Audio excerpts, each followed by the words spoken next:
미 연준이 공개한 FOMC 정례회의 의사록에 따르면 지난달 23일, 24일 회의에서 다수의 참석자들은 최근 경기 침체가 지속됨에 따라 일자리 창출을 지원하기 위해 내년에 채권을 대규모로 추가 매입하는 방안을 검토하고 있는 것으로 나타났습니다. 이는 사실상 4차 양적 완화 조치를 조기에 시행할 수도 있음을 시사한 것으로 해석돼 주목되고 있습니다. 미국 상무부는 지난 10월 소매 판매가 전월 대비 0.3% 줄었다고 얘기했습니다. 이는 지난 9월의 1.3% 증가와 전문가 예상치 마이너스 0.2%보다 낮은 수치입니다. 소매 판매가 감소세로 돌아선 건 넉 달 만에 처음 있는 일입니다. 자동차 업체들의 판매가 지난달 말 허리케인 샌디 영향으로 타격을 받은 데다 소비자들이 오는 20일 추수감사절 바로 다음 날인 블랙 프라이데이 이후로 구매를 늦추고 있기 때문으로 보입니다. 지난 9월 유로존 산업 생산이 포르투갈과 아일랜드가 두 자릿수 하락세를 보임에 따라 전월 대비 2.5% 하락했습니다. 이는 약 3년 내 최대 하락폭으로 시장 전망치는 2% 정도만 하락이었습니다. 한편 그리스, 스페인 등 유럽 23개국 노동자 수백만 명은 각국 정부의 긴축 정책에 항의하며 총파업을 벌여 항공기 결항이 속출하고 공공교통 운행이 중단되는 등 큰 차질이 빚어지고 있습니다. 코스닥 상장사들의 3분기 영업이익이 전분기보다 크게 줄어든 것으로 집계됐습니다. 세 곳 중 한 곳은 순이익 적자를 기록했습니다. 한국거래소 등에 따르면 코스닥사들의 매출액은 작년 3분기에 비해 5.7% 늘었지만 영업이익은 3.2%가 줄었습니다. 순이익은 11.4% 늘었습니다. 대부분 업종이 전분기보다 실적이 안 좋아졌지만 IT 업종만은 작년 동기와 비교해 영업이익이 3.4%가량 증가했습니다. 안녕하십니까. 오늘장 내일장의 최린아입니다. 오늘 시장도 시장이지만 여러분들이 들고 계신 종목이 혹여나 코스닥에 있는 중소형주라면 긴장을 좀 하셔야 될 것 같습니다. 지금까지 잘 갔던 종목이 어닝 쇼크를 이유로 하한가 내지는 기본적으로 두 자릿수 급락하는 모습이 심심치 않게 보여지고 있는데요. 어제 실적이 좋지 못했다라고 해서 SM이 하한가로 끝을 맺어 엔터주의 투심을 위축시킨 바 있는데 SM은 오늘 이틀 연속 하한가에 들어가고 있습니다.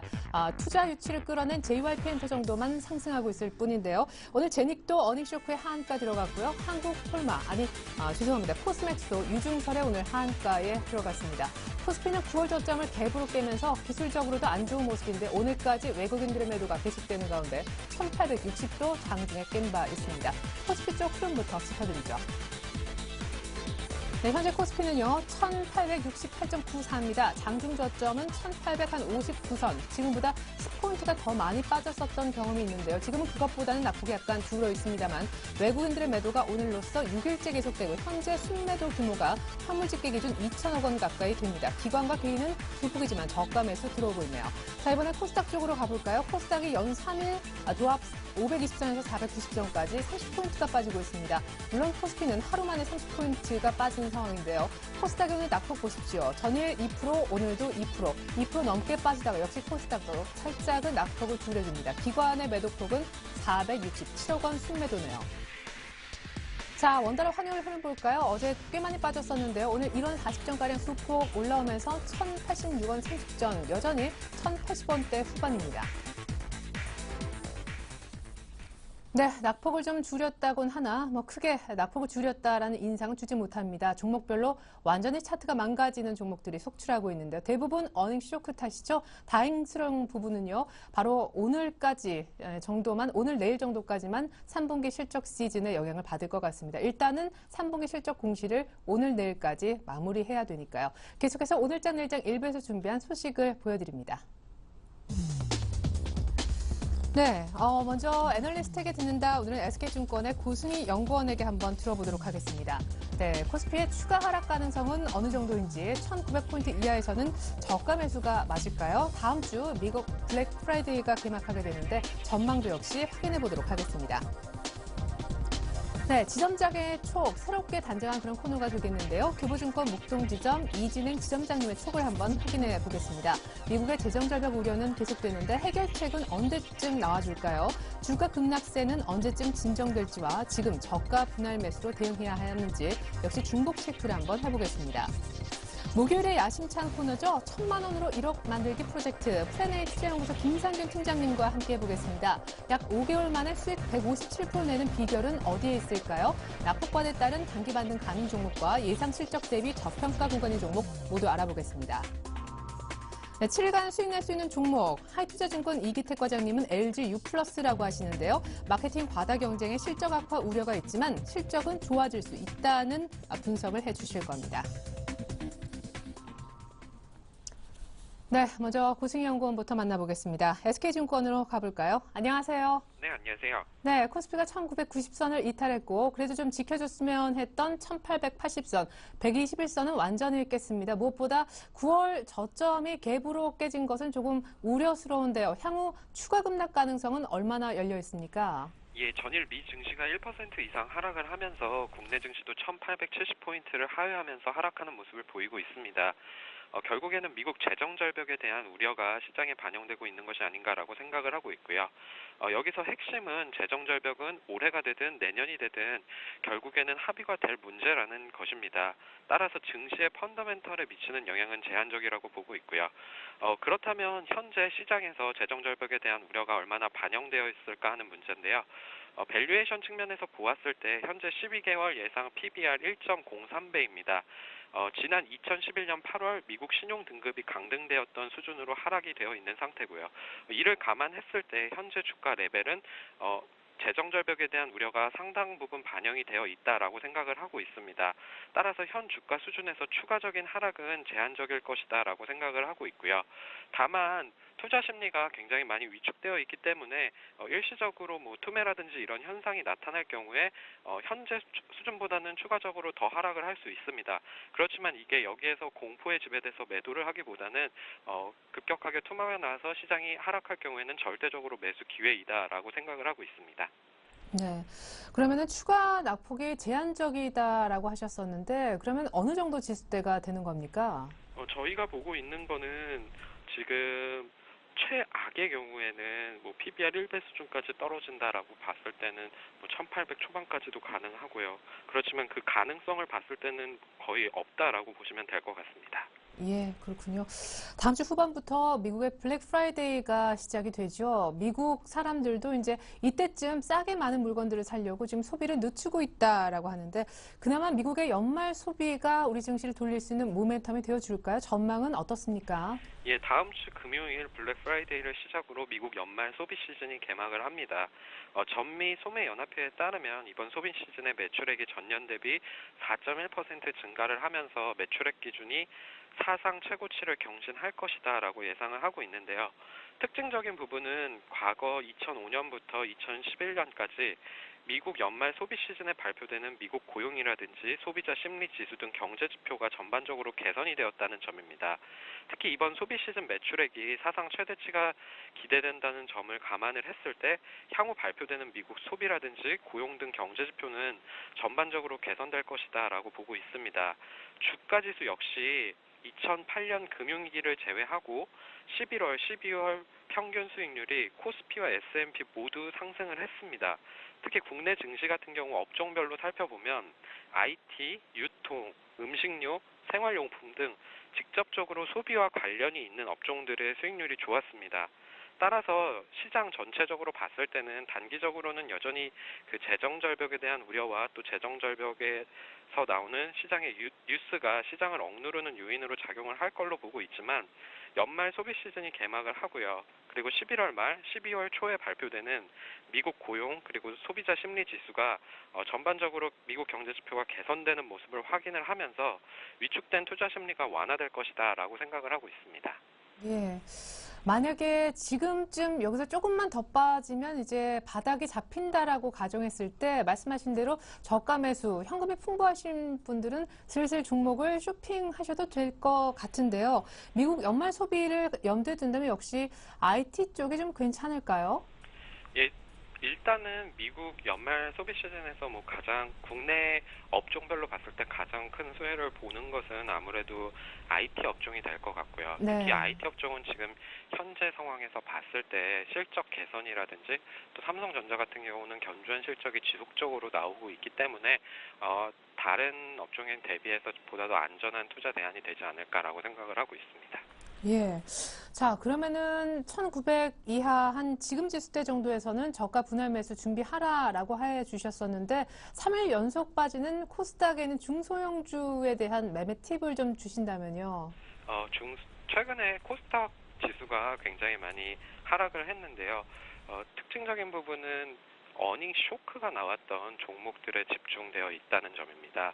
결과적으로 시장 자체가 상당히 지금 불확실한 상황 속에서 시장 투자자들이 참여자들이 원하는 거는 확실한 어떤 실적이라든지 확실한 데이터가 나오는 기업들 그쪽에 투자세가 몰리는 것 같습니다. 뭐 비단 코스닥뿐만 아니라 코스피 종목을 봤을 때도 그런 상대적으로 실적이 나오는 실적이 안정적인 뭐 음식료라든지 뭐 생활용품이라든지 이런 실적이 안정성이 높은 종목들이 상대적으로 강한 모습을 보이고 있기 때문에요.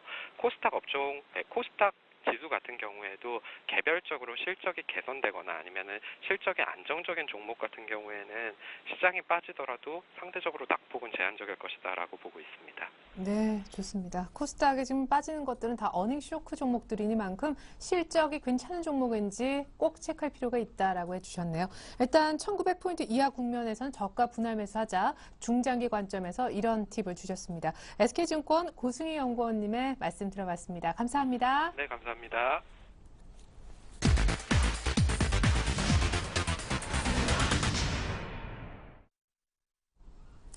네, 오늘 시장 특징과 특별히 지점장님만이 가질 수 있는 그런 촉을 알아보는 시간, 지점장의 촉 시간을 이번 주부터 새롭게 마련을 했습니다. 오늘은요, 교보증권 목동지점 이진행 지점장님의 촉을 한번 확인해 보려 합니다. 연결해 볼까요? 안녕하세요. 네, 안녕하세요. 네, 많은 분들이 크게 우려하고 있는 미국 재정절벽 이슈에 관한 우리 이진행 지점장님은 어떤 촉이 오시는지 궁금합니다. 다들 현실화될 가능성은 낮다고 하던데요. 네, 뭐 시장이 상당히 안 좋죠. 저희 참여하고 계신 분들, 특히 투자자분들 많이 힘드실 텐데, 뭐 미국 재정 절벽 이야기를 뭐 안 하고 갈 수가 없을 것 같습니다. 미국 대통령 선거가 끝나자마자 시장의 관심이 재정 절벽 이슈로 아주 빠르게 이동을 하였는데요. 뭐 전혀 새로운 뉴스는 아니었죠. 이미 예고된 이슈였고, 그러나 재정 절벽에 따른 부정적인 영향은 8월 이후부터 일단 그 시장에 좀 조금씩 이렇게 그 유포되기 시작했었죠. 그래서 그때부터 진행되었던 대형 호재들이 오히려 재정 절벽 이슈에 가려가지고 주가에 반영되지 않은 그런 영향도 좀 있었습니다. 선거를 통해서 기존의 대립구도, 미국의 그 행정부에서의 그 상원과 하원 이런 어떤 그 대립구도가 확정이 좀 되었죠. 그래서 민주당과 공화당이 좀 첨예하게 대립을 하고 있는 양상인데 얼마 안 남은 연말까지 시간이 이제 별로 남지가 않았습니다. 이런 부분들이 대선이 끝나자마자 어떤 주가의 일시에 좀 반영이 되고 있는 게 아닌가 이렇게 좀 해석해 볼 수가 있겠고요. 이번 주말에 있을 내일 16일에는 상원과 하원 각 당 대표들과 오바마 대통령이 회동을 갔거든요. 그래서 재정절벽에 대한 첫 번째 협상을 이제 시작을 하게 됩니다. 재정절벽 협상에 따라서 뭐 다양한 이런 어떤 시나리오들이 이제 가능해질 수가 있겠는데 그런 시나리오별로 성장률 효과도 상당히 좀 다르게 나타날 수가 있겠습니다. 미국의 의회 예상국은 이제 재정절벽이 연장되거나 뭐 대타협 없이 결국 재정절벽이 현실화된다면 내년도 미국 경제 성장률이 마이너스 성장, 마이너스 0.5%를 기록할 것이라고 전망하면서 경고를 했거든요. 따라서 이제 남은 것은 언제 대타협을 이루느냐 하는 어떤 시간의 문제와 어떤 타협안을 가지고 선택하느냐 관건이 될 것 같습니다. 재정절벽으로 인한 재정절벽 이슈에 따른 어떤 주가 반응은 1차적으로 시장에 좀 반영이 됐다라고 판단하고 있고요. 따라서 주가 하단에 대한 안정성은 좀 높아졌지만 어떤 타협이 또 지연되거나 주가의 지지부진해진다면 연말까지 계속 주가의 반등 시점은 좀 늦춰질 수밖에 없지 않나 불가피하다고 보겠고요. 또한 지연에 따른 신용등급 강등 이슈가 좀 있고 법정 부채 한도 이슈가 좀 맞물리면서 일시적으로 좀 충격이 발생할 가능성도 전혀 배제할 수는 없는 상황입니다. 결국 지금 정치적인 이슈가 시장을 좀 억누르는 모습인데 아마도 연말까지는 점진적인 해결책이 나올 것으로 이렇게 좀 조심스럽게 기대를 하고 있습니다. 네, 그렇군요.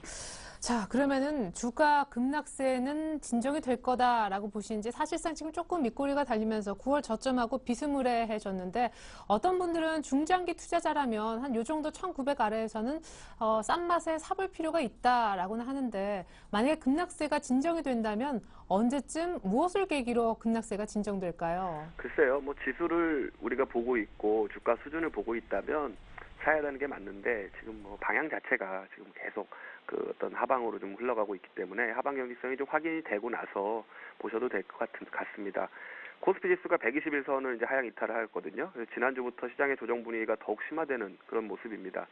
시장 및 업종별로도 뭐 건설이나 은행, 기계, 화학, 철강을 비롯해서 경기 민감주들의 약세가 상당히 더 큰 폭으로 주가 조정이 이어지고 있는 가운데서 상대적으로 선방했던 코스닥까지도 이제 금주 초부터는 이제 급락세로 반전하였습니다. 그래서 전반적인 그 조정의 여파를 피해가지도 못하는 이런 양상인데요. 뭐 역시 미국 재정절벽 이슈 그리고 또 유로존으로 가보면 그리스 문제에 대한 불투명성이 지속되면서 주식시장이 아직까지 분위기 반전의 계기를 찾고 있지는 못하는 그런 양상입니다. 실제로 국제신용평가사인 무디스가 공화당하고 민주당 대치 국면이 심화될 수 있다 그러면서 미국 신용등급 전망을 부정적으로 일단 유지를 했고요. 내년도 G20 국가들의 경제성장률을 하향 조정을 하면서 글로벌 경기에 대한 경계감을 다시 한번 좀 자극하는 그런 모습입니다.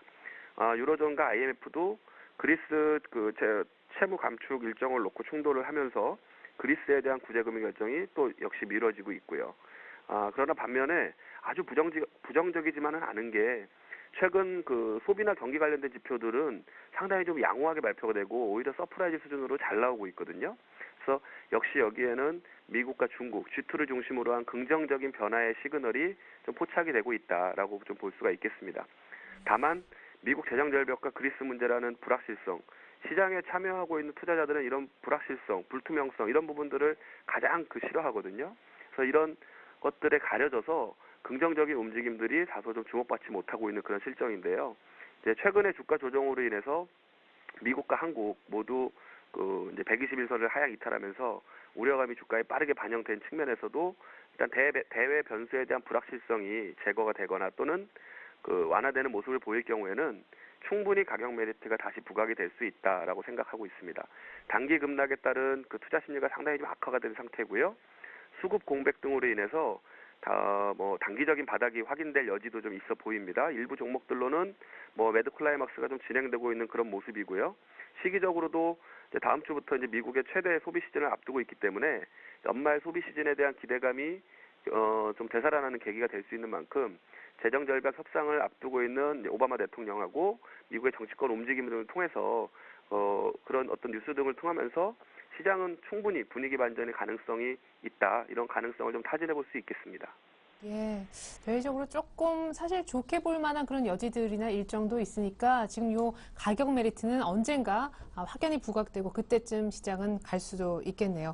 그러니까 어쨌거나 저는 꼭 오늘 이건 여쭤봐야겠다 싶었던 것이 아까 애널리스트 분과도 얘기를 잠깐 했는데 어닝 쇼크의 폭탄을 피하려면 어떻게 해야 됩니까? 사실 전략적인 측면을 지금부터 좀 여쭤보겠습니다. 어닝 쇼크인 것을 알고 들어가는 투자자분들은 사실은 아무도 안 계실 텐데 사고 보니 며칠 있다가 어닝 쇼크 발표가 나면서 급락하는 게 문제인 것 같아요. 일반적으로 우리 기관 투자가들도 마찬가지일 텐데요. 개인 투자하시는 분들이 어닝 쇼크를 미리 예측해 보기는 상당히 좀 어려울 것 같아요. 네. 어제 SMA에서 오늘 제니까지 코스닥의 대형주, 우량주들이 지금 가격 제한폭까지 하락하고 이런 양상인데 사전에 주가의 흐름을 보면서 좀 조심스럽게 좀 어떤 예고된 악재가 있지 않는가 예상해 볼 수는 있겠지만 실질적으로 우리가 애널리스트 리포트나 각종 뉴스나 정보에 좀 의존할 수밖에 없는 상황인데요. 문제는 그러한 그 어닝 쇼크를 확인하고 나서의 대응일 텐데 일단은 급락하거나 대량 매물이 쏟아질 때는 일부 비중을 줄이시는 전략이 바람직해 보이고요. 향후 투자 전략은 비교적 간단합니다. 이제 현금 비중을 가지고 계시다면은 천천히 매수 타진 해볼 수 있는 구간이고요. 근데 대부분 이제 그렇지 못하고 주식만 잔뜩 가지고 계신 분들이 많으실 텐데 참 견디기 힘든 하루하루가 좀 지속이 되고 있죠. 개인적으로는 한 1850선 정도 그 정도 수준이면 일단 밸류에이션 상으로는 어느 정도 단기 저점이 형성될 수 있는 구간으로 보여지고요. 경우에 따라서는 이제 추가 하락이 진행될 수 있는 여지도 있습니다. 앞서 말씀드린 대로 시장의 낙폭이 단기간에 커진 상황이기 때문에 변동성이 좀 더 확대가 될 수 있는 여지는 충분히 남아 있습니다. 따라서 지금부터는 주가 반등 시보다는 주가가 하락할 때 천천히 분할 매수하는 전략이 좀 좋아 보이고요. 기본적으로는 낙폭과대 종목을 이제 트레이딩하는 전략도 유효하겠지만 기본적으로 투자 수익을 추구하시는 그런 어떤 투자자분들이라면 종목을 선정하실 때는 좀 추세가 살아있는 살아서 움직이는 종목들을 우선 접근하자고 말씀을 드리겠고, 즉 주가의 흐름이 주가의 패턴 자체가 그러니까 우상향하고 있는, 그래서 우리가 일반적으로 차트를 볼 때 이동평균선이 정배열되어 있다 이렇게 표현을 하죠. 그래서 이런 구간일수록 우리가 그런 종목들로 우상향하고 있는 정배열에 있는 종목들을 좀 보셔야 될 것 같고요. 이런 시장이 이런 흐름일수록 가격에 우리가 너무 많이 집착을 하다 보면 많이 하락한 종목들, 특히 이제 개인 투자하시는 분들이 실수를 많이 하시는 게 신저가 종목들, 이런 종목들 습관적으로 접근하시는 분들은 다소 좀 주의하셔야 할 구간이다라고 생각이 좀 들고요. 실적이 턴어라운드 되거나 꾸준히 개선되는 종목들, 이런 종목들 우리가 압축하면서 매수에 나서는 전략이 바람직해 보입니다. 네, 올 3분기 어닝 시즌 통해서 그 어느 때보다 실적의 중요성을 모두 같이 공감했던 때였던 것 같습니다. 어닝 쇼크 대응 방법은 일단은 급락했으니만큼 비중을 좀 줄였으면이라고 얘기를 해주셨는데, 최근에 사실 추천해주셨던 종목들이 큰 종목이든 작은 종목이든 너무 수익률이 좋으셔서요. 오늘부터는 포트를 한번 본격적으로 짜보고자 합니다. 오늘 첫 시간이 될 텐데 지점장님의 촉을 바탕으로 한 오늘의 첫 포트에 편입될 종목 리스트 알려주시죠. 네, 오늘 첫 시간이라서 세 종목을 한번 넣어봤습니다. 각기 비중은 20%씩 되겠고요. 따라서 주식 비중 60%, 현금 비중을 40%로 유지를 하겠습니다. 대형주, 중소형주 적절하게 한번 믹스를 해봤는데요. 첫 번째 말씀드릴 종목은 삼성전기가 되겠습니다. 금일 종가를 기준으로 편입한다고 가정을 해보면 목표가는 10만 6천 원 정도를 한번 잡아봤고요. 손절가는 9만 2천 원이 되겠습니다. 너무 잘 아시는 종목이니까 설명을 많이 드릴 필요는 없겠지만, 일단 삼성전자의 스마트폰 출하량 증가로 인한 수혜가 예상이 됩니다. 특히 이제 주력 제품인 HDI나 카메라 모듈, 또 MLCC 이런 고르게 전 품목에 걸쳐가지고 매출이 좀 확대가 되고 있고요. 오늘 흐름도 상당히 좋은데, 최근에 기관 특히 투신권의 집중적인 매수세 유입이 좀 수급적으로도 좀 안정적인 흐름이고요. 오늘 보니까 뉴스에 4분기 때는 이익이 한 1,800억까지도 늘어날 수 있다. 그래서 지금 9만 7천 원 수준, 오늘 같은 흐름에서도 주가가 상당히 견조한데 지금부터 관심을 좀 가져보셔도 좋겠다라는 판단이고요. 두 번째 말씀드릴 종목은 루트로닉이 되겠습니다. 중소형주고 코스닥에 상장되어 있는 주식인데, 이 업체는 황단변성 치료를 하는 레이저 기기를 개발해서 이런 부분들에서 좀 일단 시장에서 좀 기대감이 좀 큰 상황이고요. 레이저 치료기 두 제품에 대해서 중국의 SFDA의 단독 승인으로 중국 진출이 가능한 그런 모멘텀을 좀 보유하고 있겠습니다. 3분기 실적은 다소 좀 부진했는데 그럼에도 불구하고 최근에 주가 흐름이 좀 양호하거든요. 아마 10월 달부터는 아마 창사일에 최대 매출이 좀 발생할 것으로 이렇게 좀 예상이 되고 있습니다. 따라서 현재 5,300원대 주가 흐름인데요. 목표가는 6,500원까지 한번 잡아보겠고요. 손절가는 조금 폭을 좀 좁혀보겠습니다. 5,000원으로 제시를 해드리겠습니다. 세 번째 말씀드릴 종목은 네이블이라는 종목이고요. 이전 시간부터 제가 이제 늘 관심을 갖고 있었던 종목인데, 이렇게 주가가 하락하는데도 아직까지 추세 이탈하는 흐름을 보여주지는 않고 있고 21선 지지가 되면서 재차 이제 반등을 시도하고 있습니다. 주가는 지금 신고가 부근에서 조정을 살짝 보이고 있는데요. 목표가는 2만 원 제시해드리겠고, 손절가는 약 한 10% 정도 하락한 14,500원. 업체는 세계 최초의 RCS 서비스를 상용화를 통해서 해외 통신 서비스 시장 진출이 가속화가 되고 있고요. 이제 조인이라는 카카오톡을 생각하시면 될 것 같아요. 이런 서비스 상용화에 대한 기대감, 그리고 국내 통신사들의 VoLT 서비스 지원 확대를 통해서 관련된 매출이 늘어나고 있고요. 또 글로벌 VoLT 시장이 2014년까지 연평균 20% 이상, 25% 이렇게 성장한다고 우리가 가정을 해보면, 시장이 커질수록 동사의 어떤 매출이나 이런 어떤 시장 확대에 따른 수혜가 예상됩니다. 따라서 지금 가격에서도 한번 긍정적으로 접근해 보셔도 좋을 것 같습니다. 네, 좋습니다. 삼성전기, 루트로닉, 네이블 모두 다 20%씩 처음으로 포트에 편입을 해주셨습니다. 네이블은 얼마 전에 10,000원 뚫었는데 목표가를 2만 원까지 불러주셨습니다. 새 종목 다음 주에 AS도 부탁드리겠고요. 오늘 촉 잘 들었습니다. 감사합니다. 네, 감사합니다.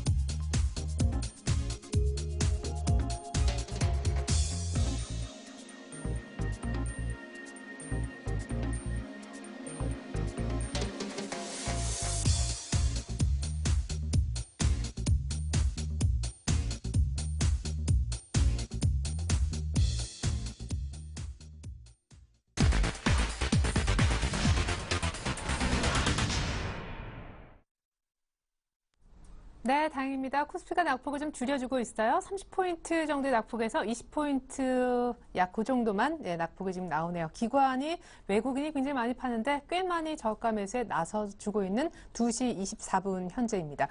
자, 지금부터는요. 일주일간 수익 낼 수 있는 종목 전문가로부터 추천받아보는 시간인데요. 이름하여 7일간의 수익 다이어리라고 저희가 이름을 붙여봤습니다. 다이어리 한번 먼저 펼쳐보고 얘기 이어가죠.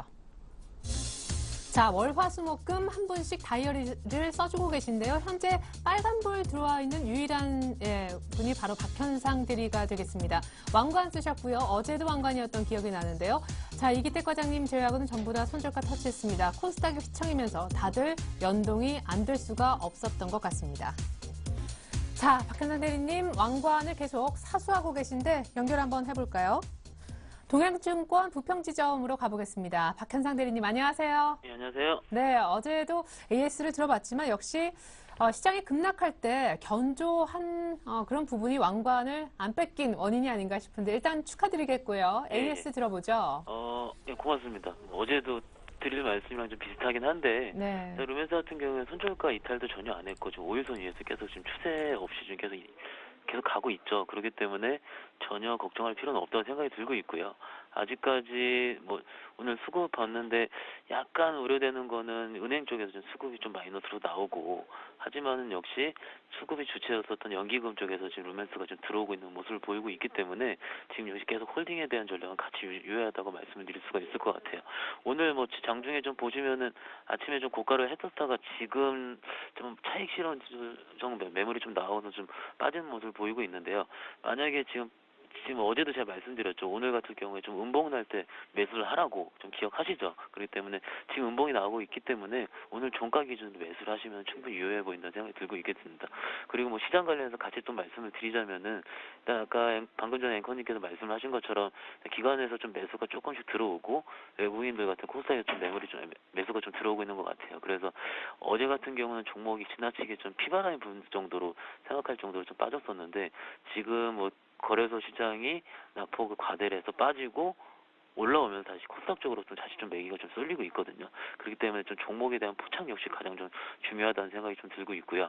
이것저것 좀 지금 살펴보고 있는데 뭐 장중에 좀 든 생각은 지금 계속 스마트폰 부품주들이 계속 좋았다가 지금은 시스템 반도체 쪽으로 좀 매기가 좀 넘어가고 있는가 아닌가 생각이 들어서 지금 관심 종목에는 STS 반도체랑 하나마이크론 정도는 좀 추가를 하셔가지고 장중에 좀 움직임을 좀 포착하실 필요가 있다는 생각까지 같이 들고 있습니다. 네, 좋습니다.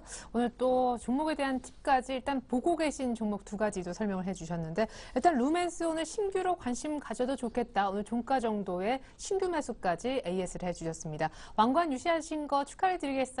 내일도 1등주 또 뽑히시길 기대하겠습니다. 고맙습니다. 네, 감사합니다. 네, 루멘스 AS였고요. 자, 그렇다면 이어서 하이투자증권 이기택 과장님 연결해서 이기택 과장님이 보는 오늘 신규 추천주가 있으신지도 확인을 해보려 합니다. 안녕하세요, 과장님. 네, 안녕하십니까. 이기택입니다. 네, 일주일 전에 말씀해 주셨던 사실상 제 추천 종목이었었죠. CSAS부터 좀 들어보죠. 사실 크게 수익을 한번 내시고 재추천하신 걸로 알고 있는데 일주일 내내 힘이 좀 없었네요. 예, 뭐 시장 하락의 벽을 넘지 못했다라고 평가를 할 수가 있겠는데요. 사실 송구스럽고 참 아쉬움이 많이 남습니다.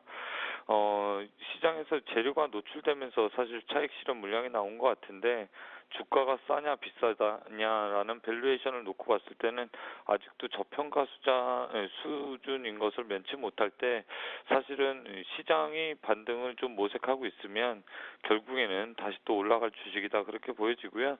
지금은 다시 또 거기서 더 하락했으니까 저가 메리트가 좀 부각되는 시점이 아닌가라고 보여집니다. 다만 여기서 6,000원대 초반에서 하방 경직을 좀 보여주는지 다시 한번 확인하셔야겠고요. 하방 경직을 좀 보여준다라고 하면 그때는 다시 또 재접근해도 무난하다 그런 말씀을 좀 드리겠습니다. 예.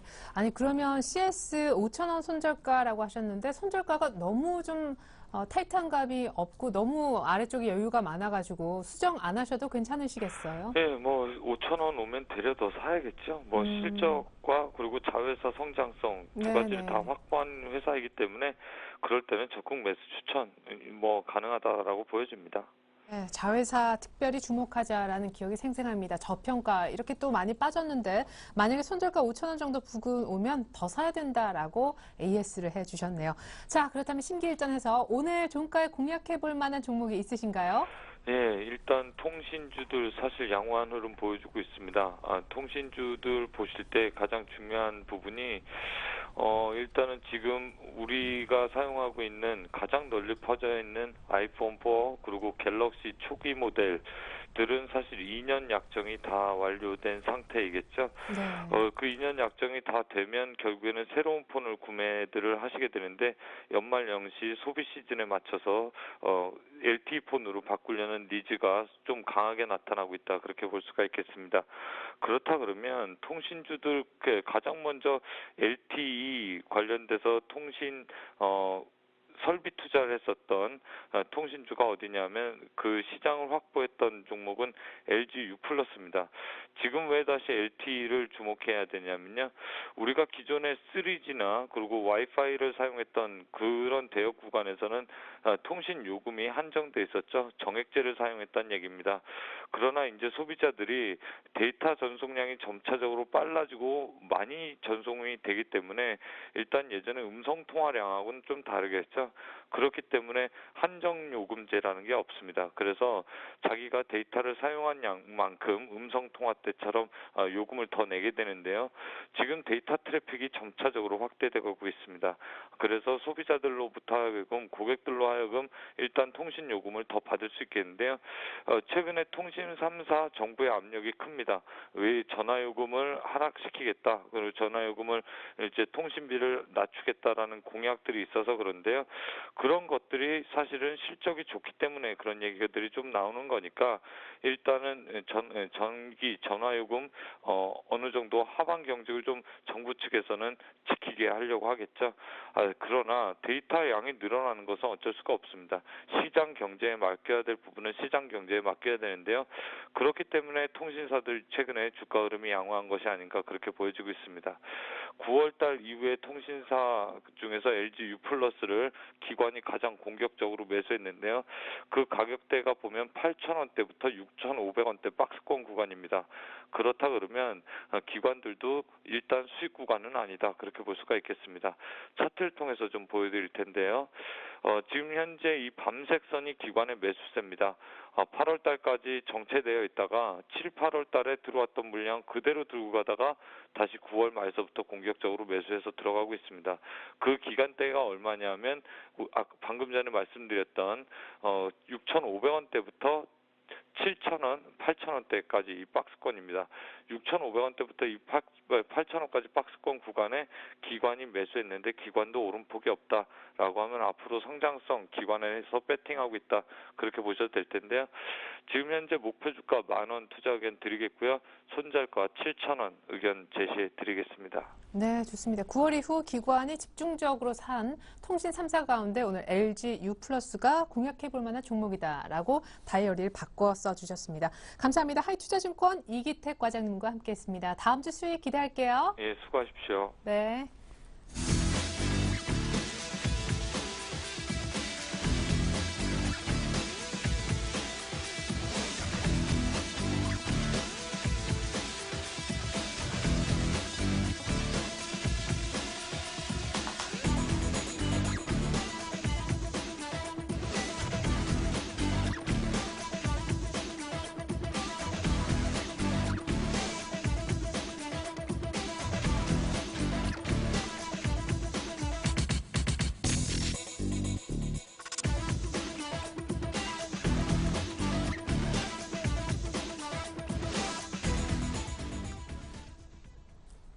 네, 목요일에 야심찬 코너 1,000만 원으로 1억 만들기 프로젝트가 오늘부터 시작이 되었습니다.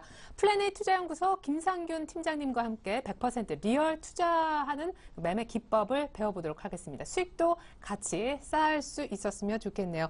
자, 김상균 팀장님 옆에 나와 계십니다. 인사 나눌게요. 안녕하세요. 예, 반갑습니다. 네. 자, 사실 저희 이제 1,000만 원으로 1억 만들기 코너는 우리 김상균 팀장님께서 너무 많은 수익을 내시는데 그냥 방송으로 사장되는 것이 아쉬워서 저희가 특별히 마련한 코너입니다. 사실은 증권가에서요, 이렇게 이제 방송을 하고 나가시면 그 네. 뒤에 오시는 전문가님이 방송을 보고 계시다가 나도 한번 따라해볼까라는 얘기를 하실 정도여서 그러면 우리 시청자님이 보시면 얼마나 더 좋겠느냐. 그러니까 전문가의 또 전문가다 하는 생각이 들었습니다. 예. 자, 어마어마한 수익률을 지금 기록을 하고 계신데요. 기존에 있는 저희가 포트를 한번 열어보고 수익률을 보면서 얼마나 화려한 기록을 지금까지 써 오셨는지, 저희가 왜 이 코너를 마련할 수밖에 없었는지를 보실 수 있으실 겁니다. 포트 한번 열어볼게요. 자, 김상균 팀장님의 기존 포트입니다. 펜엔터, 모베이스, 대양전기공업, 제닉, 디스텍 시스템, 다날, 에스폴리텍, 나노신소재, 유진기업, KMW 종목이 10개 정도는 되는 것 같습니다. 다날 빼고 제닉 빼고 거의 한 10% 정도 실려 있는데요. 자, 저희가 정확하게 여러분들께 보여드리기 위해서 편입 날짜까지 명기를 했습니다. 자, 펜엔터가 요즘에 조금 안 좋아지면서 또 최근에 코스닥과 연동이 되면서 수익률이 좀 안 좋고요. 뭐 안 좋은 건 안 좋은 거죠. 하지만 좋은 종목도 보십시오. 모베이스가 6월 7일 날 편입이 됐는데 현재가 기준 157%의 수익이 났습니다. 예. 자, 그리고 대양전기공업은 약 한 달 뒤에 샀는데 35.8% 수익. 제닉이 8월 9일 날 샀는데 오늘 한가에도 불구하고 15% 수익. 디지텍 시스템도 15%가량의 수익. 거의 목표가에 근접해 있는 종목도 상당히 많고요. 목표가를 높이고 해서 지금 현재 수익이 다날 보십시오. 50% 가까이나 육박합니다. 에스폴리텍이 역시 현실감이 있죠. 이렇게 마이너스 나는 종목도 있습니다. 펜엔터처럼 마이너스 23%가 나고 있고요. 나노신소재와 유진기업도 조금은 힘이 없는 듯합니다. 크게 손실은 아니지만요. KMW가 나름대로 최근에 편입됐는데 3.7% 정도 수익입니다.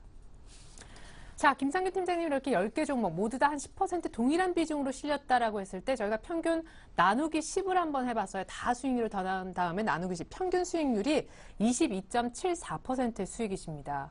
그러니까 어떤 종목이든 사기만 하면은 20% 이상 수익이 난다는 얘기거든요. 비결이 어디 있습니까? 이제 보통 투자를 할 때 최소적으로 안전 마진을 잡고 투자를 하는데 네. 한번 상승할 때 최소한 50% 이상 상승할 수 있는 그런 종목군으로 집중하다 보면 최소한적으로 50% 이상 항상 수익이 나도록 돼 있습니다. 예. 저희가 이제 사실은 그런 저는 뭐 워렌 버핏처럼 투자합니다. 뭐 이런 얘기 말고 정말 50%는 누구나 꿈에 그리죠. 50%, 100% 아까 보신 것처럼 뭐 150%는 다들 내고 싶은 건 마찬가지인데요, 마음이. 어떻게 하면 이렇게 뭐 한 5달 만에 150% 이상 수익을 낼 수 있나요? 실질적인 솔직히 종목을 어떻게 고르십니까? 사실은 이 질문을 먼저 좀 드리죠. 오늘 첫 시간이니까요. 예, 사실 이제 저는 가치 투자를 지향하고 있습니다. 이제 가치 투자라는 게 시장에서 조금 소외되어 있는 투자라고 보시면 되겠습니다. 보통 이제 단기적으로 차트라든지 모멘텀이라든지 수급을 보면서 투자를 하게 되는데 가치 투자 같은 경우에는 실적을 보면서 투자를 하게 되어 있습니다. 국내 정수와는 맞지 않다. 뭐 미국의 워렌 버핏이라든지 돈이 많은 사람들만 가치 투자를 한다. 장기적으로 6개월간 들고 갈 자신이 없다라고 보통 얘기를 하는데 주가는 실적과 항상 비례를 하기 때문에 실적이 올라갈수록 주가 자체도 올라간다라는 개념을 생각하시면은 그런 종목군은 꾸준히 상승할 수 있다라고 보시면 되겠습니다. 차트보다는 차트 같은 단기 투자보다는 가치 투자 같은 경우에는 시간적인 효율성이라든지 안전 마진이라든지 비중 조절에서 큰 성과가 날 수 있습니다. 단기 투자 같은 경우에는 뭐 1억 2억이라든지 큰 돈을 갖다 투자할 수 없겠지만은 가치 투자 같은 경우에는 금액이 커지면 커질수록 많은 투자를 할 수 있기 때문에 오히려 효율성이라든지 굳이 HTS를 안 보고 자기 여가 시간을 즐기면서 충분히 시간 가치를 가질 수 있는 뭐 효율성이라든지 특히 안전 마진, 실적 부분에 대해서 안전 마진을 가지고 가기 때문에 꾸준히 실적 부분만 체크하게 될 경우에는 안전 마진까지 가지고 있는 투자가 가치 투자라 보시면 되겠습니다. 네, 근데 개인분들이 실적을 어떻게 좀 체크할 수가 있나요? 예, 실적을 체크하는 데는 크게 두 가지 요소가 있습니다. 매출액과 뭐 영업이익이라고 보시면 되겠습니다. 매출액 같은 경우에는 외형 성장, 즉 회사가 꾸준히 성장하고 있느냐에 대해서 포인트를 두시게 되는 거고 네. 영업이익 같은 경우는 수익성, 회사가 돈을 벌어들이는데 얼만큼 회사에 남느냐가 중요한 것입니다. 그렇기 때문에 꾸준히 이 회사가 외형 성장, 매출액이 증가하고 있고 영업이익이 증가하고 있는지를 먼저 판단하시면 되겠습니다. 그 밖에 유보율이라든지 여러 가지 재무적인 부채 비율이라든지 안정성을 보는 것은 우선은 회사가 성장하는 것에 대비해서 안전 마진이 얼마나 가지고 있느냐, 재무적으로 안정성을 평가하는 것이라 보겠습니다. 그렇기 때문에 때문에 앞으로 주식을 보실 때도 꾸준히 이 회사가 실적이 증가하고 있는가, 과거의 실적도 좋았고 현재의 실적도 좋았고 미래의 실적도 앞으로도 좋아질 종목에 대해서 접근하시면은 큰 손실 없이 꾸준히 성과가 날 수 있는 투자가 가치 투자라고 보시면 되겠습니다. 예. 그리고 그 실적 부분을 체크하실 때도 보통 사람들이 얘기를 많이 합니다. 전년도 대비해서 이번에 3분기에 실적이 서프라이즈하게 나왔는데 주가 자체가 움직이지 않는다. 네. 주가가 실적에 비례하지 않는다라고 얘기를 하겠는데 네. 그럴 경우에는 가장 중요한 밸류에이션을 무시했기 때문입니다. 밸류에이션은 것은 회사의 그 벌어들이는 수익보다 현재 회사의 가치가 어느 정도인가를 표시하는 거라 표시하는 것이라 볼 수가 있겠는데 내재 가치 대비해서 저평가인 종목들만 실적이 좋을 때 올라가게 되어 있습니다. 내재 가치 대비해서 고평가인 종목들은 아무리 실적이 좋게 나오더라도 고평가이기 때문에 주가 자체의 탄력성은 떨어진다 보시면 되겠습니다. 네, 자 그러면은 실적은 뭐 현재 실적, 과거 실적, 미래 실적 또 그 내부적으로 실적에도 영업이익이라는 게 있고 그냥 매출액도 있고 이렇게도 다 살펴야 되는데 실적과 동시에 큰 덩어리로 밸류에이션도 봐야 된다고 하셨잖아요. 이 밸류에이션은 개인분들이 알기가 좀 어렵습니까? 예, 내재 가치를 계산하는 방법은 크게 뭐 3-4가지 종류 방법이 있습니다. 여러 가지 예. 방법이 있겠지만 뭐 가장 간단한 방법으로는 퍼 상대평가 모형이 있겠고 뭐 DCF 모형이라든지 림 모델이라고 있습니다. 어려워요. 예, 네. 그 중에서 이제 어렵기 때문에 네네. 가장 쉬운 게 이제 퍼 상대평가라 보시면 되겠습니다. 예를 들어서 뭐 종이라든지 제지업종 같은 경우에 퍼가 평균적으로 약 6배에서 7배 정도로 움직이고 있습니다. 네. 그렇기 때문에 이 회사의 실적 대비해서 현재 퍼가 4배 정도나 뭐 움직이고 있다. 그렇게 되면은 그 업종에 대비해서는 충분히 저평가이기 때문에 이 앞으로 이 회사가 뭐 6배 이상까지 상승할 그 퍼 6배까지는 충분히 상승할 수 있다. 이렇게 보시면 되겠습니다. 퍼 6배란 말은 이 회사를 내가 투자를 했을 때 이 회사의 본전까지 돌아가는데 약 6년의 시간이 걸린다고 생각하시면 되겠습니다. 예를 들어 바이오라든지 제약 같은 경우에 퍼 100 이런 종목 같은 경우에 이 회사를 사게 되면 100년 뒤에 이 회사의 이익이 다 들어오겠다. 이렇게 보시면 되겠습니다. 아, 예. 그러니까 퍼는 숫자가 작으면 작을수록 좋은 거네요. 예, 퍼가 작으면 작을수록 좋겠지만은 퍼 말고도 뭐 PS라든지 뭐 PBR이라든지 여러 가지 지표를 동시에 보는 것이 좋습니다. 어허, 어렵네요. 하나의 지표만 볼 네. 경우에는 너무 집중해서 보다는 그 지표에만 오히려 얽매이게 되면은 숫자적으로 못 보는 경향이 되기 때문에 여러 지표를 동시에 보는 것이 중요합니다. 네, 제가 볼 때 실적만이라도 어떻게 좀 알 수 있으면 다행이고 이 밸류에이션은 개인분들이 하기가 참 쉽지 않을 것 같습니다. 그런 의미에서 우리 김상균 팀장님이 또 목요일날 함께 해주시는 거겠죠. 근데 직접 기업을 탐방하기도 하신다면서 그런 노력까지 뭐 전화나 직접 가시거나. 예, 제가 주식을 살 때는 한 번도 탐방을 안 가고 사는 종목은 하나도 없습니다. 네.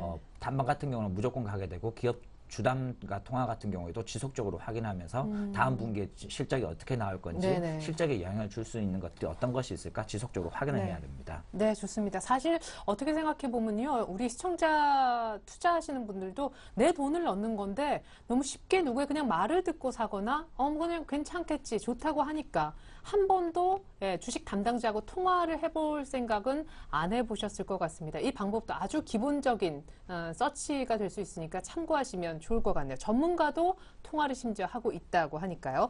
자, 그런 비결이 있었다라는 것을 저희가 확인을 했습니다. 사실상 좀 죄송스럽지만 저희가 1,000만 원으로 1억 만들기 프로젝트가 오늘부터 새롭게 시작되는 것이기 때문에 제가 기존에 아까 뭐 150% 이런 예. 거 싹 그냥 없었던 일로 하고 오늘 새롭게 0에서 출발하는 거거든요. 뭐 괜찮으시죠? 주식이라는 거는 계속 실적이 좋아지게 되면 올라가기 때문에 뭐 지금 당장 시작하셔도 늦지 않고 네. 투자 같은 경우에는 하루라도 빨리 하고 하루라도 길게 투자하는 것이 정석이라 보고 있습니다. 네, 뭐 표정 변화 없으시는 거 보니까 괜찮으신가 봐죠. 예. 네, 정말로. 자, 좋습니다. 그러면 최고 약 한 5개월 정도 쥐고 있던 종목에 157%까지 최고 수익을 찍어 주셨던 우리 김상균 팀장님. 이제 제로에서 아무것도 없는 포트에서 오늘부터 포트를 채워갑니다. 1,000만 원으로 과연 1억을 만드실 수 있는지 저희가 정말 1억 만드는 날 CG가 아니라 뭐 직접 왕관이라도 예, 제가 대신 뭐 제작을 하겠습니다. 자, 김상균 팀장님의 그렇다면 오늘 첫 시간 첫 포트에 들어갈 첫 종목은요? 예, 오늘 두 가지를 가지고 나왔습니다. 하나는 모베이스고 하나는 코덱스 레버지라 보시면 되겠습니다. 네. 오늘 모베이스 먼저 얘기를 드리겠습니다. 모베이스 같은 경우 이미 포트에 150% 수익이 나 있는데 지금 와서 다시 편입을 하느냐라고 오히려 되물으실 수가 있겠습니다. 하지만 제가 봤을 때는 주가 자체 아까도 얘기했지만 펄을 비교했을 경우에는 내년 실적 대비해서 아직도 충분히 저평가라 볼 수 있겠습니다. 보통 휴대폰 케이스 업체가 펄 6에서 7배 정도를 움직이고 있는데 내년 실적 대비해서도 있어도 모베이스는 아직까지도 퍼가 약 4배, 5배 정도 수준밖에 안 되고 있습니다. 차트를 보더라도 현재 어느 정도의 강하게 상승이 나왔지만 오늘 주가 자체가 빠지면서 눌림목 현상이 나오고 있습니다. 지금 구간에서 오히려 저는 신규 포트지만은 모베이스를 오늘 약 10% 정도 편입을 해서 더 끌고 가겠다라고 보시면 되겠습니다. 충분히 내년 실적 대비해서 내재 가치를 본다면은 15,000원 이상까지도 올라갈 수 있는 종목이라고 보시면 되겠습니다. 네. 그리고 마지막 오늘 편입하는 종목은 코덱스 레버리지라는 종목입니다. 코덱스 레버리지는 일반 주식 종목이 아니라 ETF입니다. 코스피 200 지수에 연동돼서 움직이는 종목이라 보시면 되겠는데 네, 이게 코스피 200 지수가 갈 때 올라갈 같이 경우 가는- 같이 올라가게 되겠습니다. 오늘 어느 정도 하락이 나오면서 단기적으로는 어느 정도 상승이 다시 나오지 않을까라 예상하기 때문에 오늘 신중을 기울여서 코덱스 레버리지와 모베이스를 편입하도록 하겠습니다. 네. 자, 가격을 일단 얘기를 좀 해주셨으면 좋겠어요. 레버리지는 한 11,000원대 정도까지는 왔네요. 예, 현재 구간이 11,000원 정도인데 11,000원 이하 정도 구간에서는 괜찮은 가격이라 보시면 되겠습니다. 저는 오늘 오전에 코덱스 레버리지를 매수를 했습니다. 제가 매수한 가격은 1,980원입니다. 그 비슷한 가격에서는 충분히 매수를 하셔도 될 것 같고 모베이스 같은 경우에도 제가 오늘 매수한 가격은 11,000원입니다. 목요일 날 아니더라도 제가 장중에 매수를 하게 될 거에는 방송을 통해서 지속적으로 좋은 종목을 언급해 드리니까 앞으로 지속적으로 관심을 가지면서 시청해 주시기 바랍니다. 네. 그러면 레버리지는 한 코스피 몇 포인트 정도 노리고 들어가신 셈이 되는 거예요? 예, 코덱스 레버리지 같은 경우에는 단기적인 반등을 노리고 들어가는 거기 때문에 길고 끌고 가기보다는 짧게? 일주일 정도, 오. 짧게는 일주일에서 2주일 정도로 지켜보겠습니다. 네, 잘하면 다음 주 와서 정리하겠습니다. 수익 보고 현금화 시키겠습니다. 하실 것도 같고요. 자, 그러고 보니까 현재 약 한 5달 만에 157.8% 수익을 낸 모베이스를 다시 수익이 아무것도 안 난 상태다라고 가정을 했는데 또 지금 사도 늦지 않다 하시면서 포트에 넣어주셨습니다. 11,000원 정도의 매수를 막 하고 오셨다고 하는데요. 자, 정말 리얼 매매스러운 저희가 완성된 포트 끝으로 좀 보여드리려 합니다. 일단 보고 얘기 조금 추가 질문 있으면 질문을 드릴게요. 화면 먼저 보시겠습니다. 자, 1,000억을 기반으로 해서 1억 만들기 프로젝트가 오늘 막 시작이 되었습니다. 레버리지 한 일주일 정도 짧게 볼 거라고 하셨고요. 코스피가 반등할 자리에 왔다라고 보시기 때문이겠죠. 모베이스, 휴대폰 케이스 만드는 업체인데 이 종목으로 이미 157% 수익을 나셨지만 수익이 지금 아무것도 없다라는 가정하에 다시 이 가격대에 매입을 해주셨습니다. 김상기 팀장님, 지금 이제 막 샀는데 벌써 돈이 1,000만 원이 안 돼요. 이거 300원 어디 쓰신 거예요? 마이너스 300원 뭐죠? 매매 수수료죠. 이제 증권회사 같은 경우는 주식을 살 때 0.015%의 수수료가 되기 때문에 매매 수수료 보시면 되겠습니다. 예, 전 또 깜짝 놀랐네요. 왜 이게 999만 700원으로 시작하는지 정말로 리얼하게 진행된다라는 거 아시겠죠? 좋습니다. 우리 김상균 팀장님은 언제나 목요일 이 시간에 함께해 주시고요. 김상균 팀장님께서 주중에 뭔가 매매를 하실 때는 출연을 못 하시더라도 저희가 이 시간 방송을 통해서 반드시 AS 쪽지를 보여드리려 합니다. 1,000만 원으로 1억 만들기 프로젝트 성공을 기원하면서 김상균 팀장님과는 인사 나누겠습니다. 오늘 말씀 감사합니다. 네, 수고하셨습니다. 네, 이상으로 오늘자는 일장 1부 마무리 짓고요. 전 잠시 후 낙폭이 얼마나 줄어들어 있을까요? 종가 들고 2부로 다시 한번 찾아뵙도록 하겠습니다. 감사합니다.